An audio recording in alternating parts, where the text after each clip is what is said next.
Hi, this is John from All Touch Tablet, and this is a preview of the newly launched Amazon Kindle Fire. It was just announced today on September 28th, and it will be available for sale starting November 15th. Pre-orders start today, and Amazon anticipates a high demand for it, so you better pre-order right away if you want to get it by Christmas season. As you can see from the picture on the left, the Amazon Kindle Fire is somewhat based on the BlackBerry Playbook, since they're made by Quanta, both of them, so it's similarly shaped and sized. But there are some important differences which we're going to outline in the next slides. The first difference to the Playbook are the stereo speakers that are mounted on the top of the tablet if you hold it vertically. They are not on the screen, on the bezel as they are on the BlackBerry Playbook. As main features is the same 7-inch IPS screen with Gorilla Glass, high resolution 1024 by 600 pixels. That amounts to around 169 pixels per inch, which will mean for you crisp images, crisp text. Everything will be very bright, and the colors will be great. Now the same power goes underneath the hood. It comes from the Texas Instruments OMA processor, a dual-core 1 GHz CPU. The whole package weighs only 14.6 oz, which is pretty light, and you get Amazon Cloud Storage and WhisperSync for free. That's the main thing. Amazon tries to push their own services. There are more than 18 million books, songs, and videos in the library, and you can download them and store them in the cloud.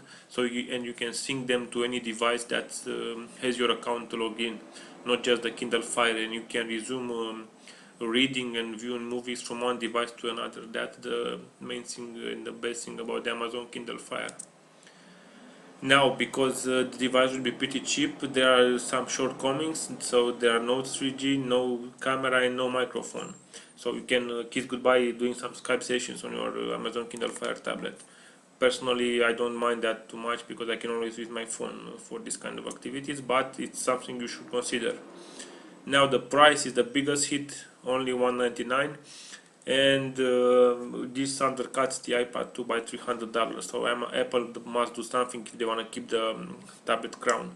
So the Amazon Kindle Fire is not only smaller and lighter, but it's also a lot cheaper, and this will attract a lot of people that are already using the Amazon ecosystem of apps and games and videos, movies and books. Now let's switch over to the software feature.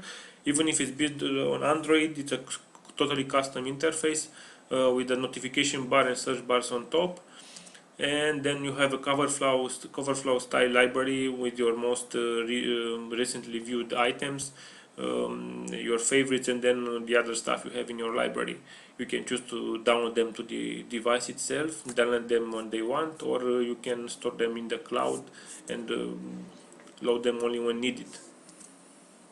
There's also the Amazon Silk browser. It reminds us of the Opera Turbo because it renders some elements of the page on the cloud, especially the CPU intensive ones, making sure you get a smooth experience, smaller download packages, which will improve also on the speed of the download. And there are also some intelligent pre-caching algorithms that will try to preload pages based on your usual browsing habits. You won't have access to the Google Android marketplace, but you'll get access to the Amazon App Store, which pretty much has a lot of apps, and Amazon is trying to get more and more of those apps on their device. And there's also free 30-day trial to the Amazon Prime service that offers you access to streaming movies, faster shippings, and stuff like that. This is something that Amazon then hopes you'll be subscribing to, and it's $79 per year. It's not that much. It's undercuts Netflix by a little bit. And the thing is, Amazon is trying to get more titles and more movies and everything else on their service, so you can have a broader range of options when you try to consume media. Because after all, the Amazon Kindle Fire is a media tablet, and a cheap one. If you want to read more about the Amazon Kindle Fire, you can do so on touch tablet. Thank you.